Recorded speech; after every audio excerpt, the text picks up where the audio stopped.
আমাকে শিখিয়ে লাভ নেই।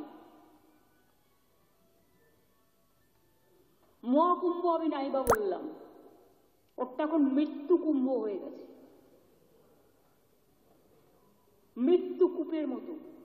আমি মহাকুম্ভকে সম্মান করি, আমি শ্রদ্ধা জানাই, পবিত্র গঙ্গা মাকে আমি সম্মান করি, কিন্তু প্ল্যানিং না করে এত হাইপ তুলে এত লোকের মৃত্যু বললেন 30 জন, কথাটা কি সঠিক? কত ডেড বডি ভাসিয়ে দিয়েছেন নদীতে? কত হাজার হাজার, 8 বার আগুন লেগেছে। বড় লোক আর ভিআইপিদের জন্য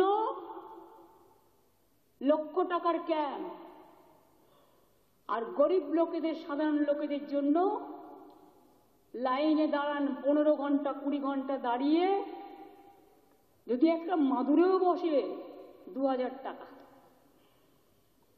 এক কাপ লাল চাও 500 থেকে 2000 টাকা।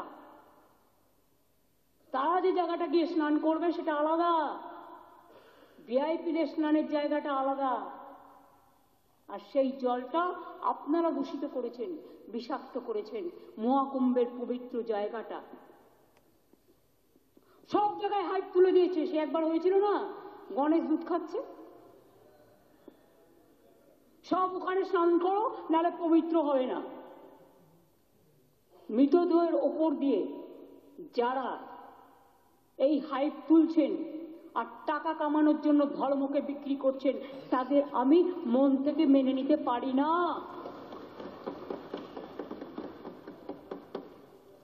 একটা বড় অনুষ্ঠানের স্ট্যাম্পেড হতেই পারে, কিন্তু তার জন্য প্ল্যানিং করতে হবে। কি প্ল্যানিং করেছিলেন আপনারা? মহাকুম্ভ শুরু হওয়ার দিন পর্যন্ত কোনো প্ল্যানিং হয়নি। ইভেন এখনো আমি দেখছি আসানসোল থেকে শুরু করে বিহারের লোক এনে ভরছেন, আসানসোলের লোক এনে ভরছেন, বিভিন্ন জায়গার লোক এনে ভরছেন, আর বলছেন চলো সব বিনা পয়সা করে দেবো, ফ্রিতে ট্রেন দিচ্ছেন। আপনি আগে দেখুন আপনার ক্যাপাসিটি আছে কিনা।